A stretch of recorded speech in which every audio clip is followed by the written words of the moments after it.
Hello guys, good afternoon po. Magandang hapon, mga alas 4 na po ng hapon guys. So, sobrang sakit talaga ng ulo kaya nag-ano muna ako, nag-umidlip kaya lang every time na konting minuto pa lang ay may nagtatao po, may nagtatao po. So mas lalo sumasakit yung ulo ko. Pag tatayo ako ng tatayo tapos 'di ba ganun. So ganoon talaga ang ating mga kasari diyan, mga tindera-tindera na minsan wala na rin pahinga sa pagbabantay sa kanilang mga tinda-tindahan. Pero alam nyo guys, ito share ko lang kasi parang nagkaroon talaga ng, ewan ko, parang na ano ko yung nag-worry ako ba kasi parang hindi katulad dati na paghapon na alam mo pa ano na yung padilim na like yung mga alas 6 na yung customer ko kasi dati guys sunod-sunod yan minsan nakapila na dyan sa labas pero ngayon kasi parang feeling ko matumal ba guys o dito kasi sa amin, yung mga dito may bumibili sa amin dito sa bandang gilid namin. May nagbukas kasi ng tindahan diyan. So meron silang tindahan. So yung iba, yung mga bata doon na bumibili. Kasi siguro pag inuutusan ng mga magulang, eh, medyo malayo pat lalakarin dito sa akin. So doon na sila. Ay, no. So, yun nga guys, doon, yung mga bata na inutusan ng mga magulang nila, doon na sila bumibili sa malapit sa kanila. Kasi harap lang, yung sa bahay nila dito, pag ganyan. Tapos may tindahan dyan lang. Kung dito kasi sa akin, alakarin pa nila medyo malayo-layo. So, siguro, kaya, minsan kasi pag bumibili yung mga bata, may inuutos siguro sa magulang nila. Minsan bit-bit na yung toyo ng sachet. Dati naman dito bumibili. May toyo ng sachet. Tapos siguro yung wala doon sa tindahan doon sa tindahan na yun, dito nila binibili. Kaya nakikita ko, hanggang pala, doon pala sila bumibili na. Pero wala namang problema doon guys. Ganoon talaga ang buhay. Lahat naman tayo gustong magtayo ng tindahan, lahat tayo gustong kumita, 'di ba? So wala problema doon guys. Ganoon talaga ang buhay. Kaya lang yun talaga yung napapansin ko guys. Parang matumal talaga siya. Unlike dati. Siguro mga 3 weeks ago na. Start 3 weeks ago na parang matumal talaga. Wala masyadong, hindi ganun ka, ano yung mga bumibili ngayon or ano ba taghirap po ba ngayon? Taghirap siguro kasi may nagde-deliver din sa akin ng tinapay and dinideliver sa akin tinapay mga ganyan. Ang bentahan ko nito ay 7 pesos, 7 na bentahan ko nito guys. Ang kuha ko 6 ang isa. Tinanong ko, sabi ko kasi ano, kuha lang ako ng konti kuya kasi matumal eh, wala masyadong bumibili, sabi ko sa kanya ng ganun. Tapos sabi niya, ay oo, matumal talaga, wala masyadong ano, sabi ko, niisip ko, talaga ba talaga? Siguro talaga matumal. Wala siguro, ganun lang siguro talaga. Kasi yung ano yun, nag-worry ka na baka may madami ng nagtatayong tindahan. Although dito sa amin may mga tindahan talaga. So, ano lang kasi natin yung tawag dito, yung lamang lang natin sa ibang tindahan, medyo mas madami akong stocks, 'di ba? Parang ganoon. Medyo pag yung mga hinahanap nila nandito na, unlike sa iba na hindi pa ganoon ka ano talaga yung madami na ang stocks.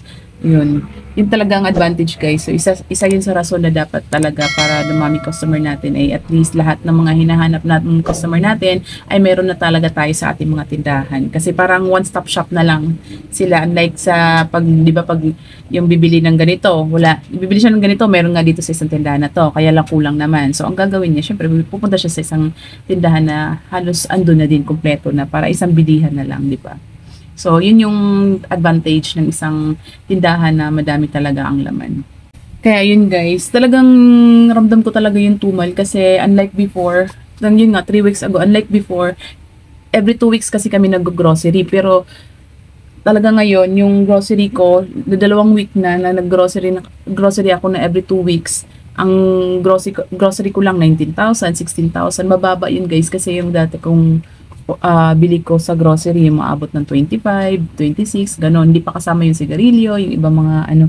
Kaya parang yun talaga, nag-worry talaga ako. Siguro, sabi ko nga parang, ay, ang dami na sigurong kakompetensya talaga. At saka siguro namamahalan sa tinda ko. Yung mga iniisip natin na, di ba, na parang, bakit kaya wala na masyadong bumibili? Siguro namamahalan sa tinda ko or nasusungitan sa akin. Minsan, di ba, hindi naman natin maiwasan, nagsusungit tayo.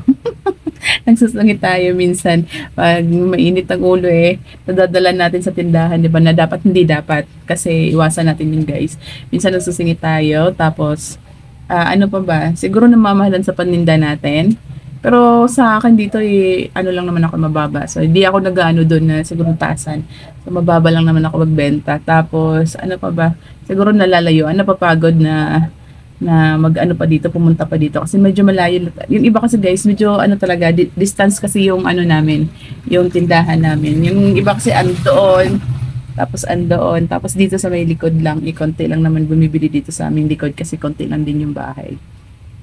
So, yun lang guys. Nag-worry lang ko bakit kaya ganun. Siguro, lalo na yun guys, parang feel ko talaga yung tumal kasi di ba wala akong bigas. So, yung bigas ko ay nag-iisa lang. Ayan. So, 55 pesos. Ayan, 55 po yan guys. Nag-iisa lang siya. So, nag-order ako sa sa supplier ko ngayon. Hindi pa dumadating. Pero yung bigas niyan, may God, ang mahal-mahal. Coco Pandan lang yung available niya. Tsaka yung isang sinasabi niya na well-milled. Yung isang well-milled na medyo makutim daw. Yung sabi niya is ang ano niya is 1 to 70 ang per sack. Tapos yung Coco Pandan naman is 1,360. Di ba? Ang mahal guys. Order lang ako ng tatlong Coco Pandan tsaka yung apat na sako nung 1 to 70 niya. Yun, order lang ako kasi may mga customer din talaga naghahanap na per sack eh. So sayang naman din yung ano, 'di ba? Yung ibebenta natin. Alam din naman na mahal. O, siguro kukuha din naman siguro talaga yan. May naghahanap talaga yung mga uutang ng bigas. Kaya wala akong ma-offer eh. Wala talaga akong bigas guys. Hindi ako kumuha. Kasi baka, yun isa pa yun yung nag-worry ako na, di ba sabi nga eh, ibababa na daw yung bigas. Iba kasi bumili ako ng bigas mataas tapos biglang baba. 'Di ba? Paano ko hindi ko siya mabebenta ng ano mataas. Syempre ibebenta mo ng mura kasi baka tambak lang diyan sa ano ko, lagayan ko kasi ang nagbebenta is mura na, yung mga nagbebentang, 'di ba? Yung mga tindahan natin ay mura ang bigas nila. Paano mabebenta yun sa akin kung mataas, 'di ba?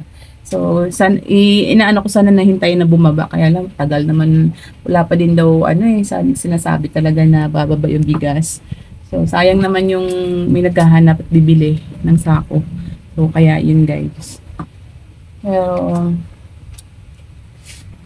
so yun lang guys. Parang gusto ko lang talaga siyang i-share kasi parang gumaan lang yung loob ko kasi feeling ko. Sana sabihin nyo din kung comment kayo guys kung sa lugar niyo ay matumal din ba o dito lang talaga sa akin. Baka nasusungitan na talaga sila sa akin. Or ano ba. Ewan ko ba, masakit ulo ko. So, yun lamang guys. Maraming salamat sa panunood. Bye-bye.